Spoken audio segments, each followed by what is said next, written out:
Thanks, Stan. My name is Jack Lidiard. I'm a development engineer here at MARCO Ltd. Today I'm here to show off our latest innovation, the TrayMaster, and also show how that we're supporting our customers during the current pandemic with our COVID-19 software update, which is based around operator traceability. As mentioned, we're just going to show you around the YCM software and the latest COVID update to show you how we are providing complete operator traceability on the packing lines. So first thing we need to do is we need to log into the YCM software using your own username and password. Secondly, we then have a new tab at the top of the screen called Operator Traceability. As we click into here, we have three different options. Operator Traceability Logs, which is used for reporting.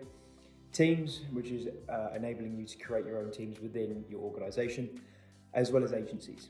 Agencies is a way of us managing the staff and just understanding which employees is working for which agency, if you do have agency workers, and therefore if there is an unfortunate case of a COVID outbreak, you're very quickly able to pinpoint who or which agency they are relating to in order to contact the relevant people.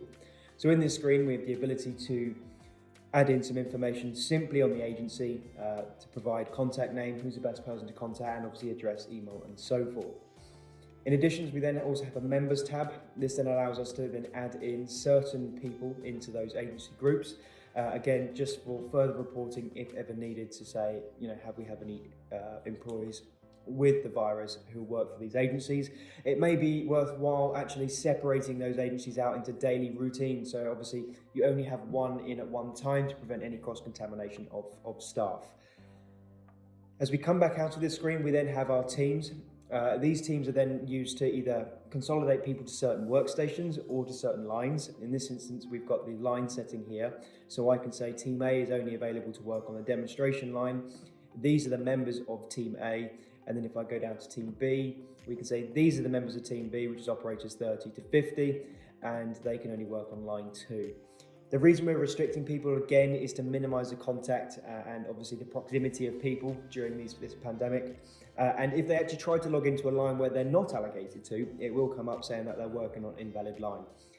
The whole idea behind this is obviously that we're able to pinpoint where people have been, where people have been working. So if an outbreak does happen or if someone does come down with the virus, rather than having to isolate everyone, we're able to pinpoint exactly who they were working with, who was in a close proximity, and only having to isolate the required people.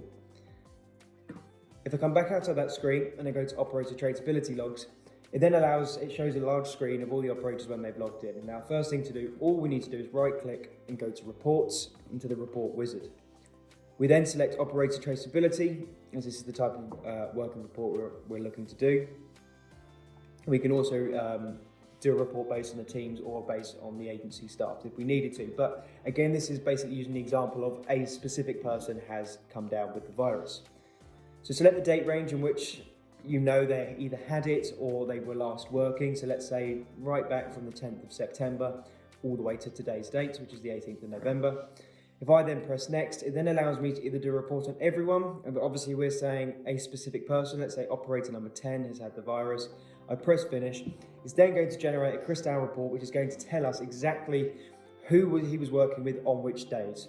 So in this screen, we can see that on the 15th of October, he was working on the demonstration line between these two times, signed in at 9:42 and signed out at 9:55. On that line, you had the first operators 1 to 20, and the physical scale position which they are on.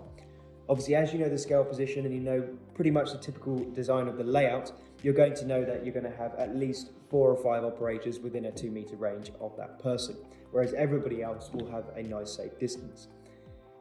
We can then continue to go through the tabs at the top, which are then going to show all the dates and all the days which coincide with your report, so obviously over the date range that you've agreed, and it's going to show you the different people that they were with and the timings in which they were with those people for. And again, nice easy report which is viewable in PDF, meaning it can be emailed and used as required. The TrayMaster has been designed to automate the end-of-line packing process by gently picking and placing punnets or clamshells directly into your finished trays. As you can see, punnets are delivered to the TrayMaster from the packing line. And in parallel to this, empty trays are automatically being driven into place ready for the first deposit. Once the TrayMaster has sent the correct number of punnets down the line, the arm will automatically locate the punnets and place them into one side of the tray. The process then repeats itself, ensuring that you have consistent and uniform packing throughout.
With a process capability of 20 cycles per minute, the Tray Master can be tailored to suit your specific application.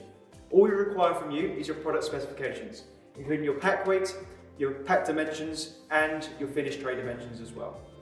Thanks so much everyone for joining us today. We'd like to open up the sessions for your questions now.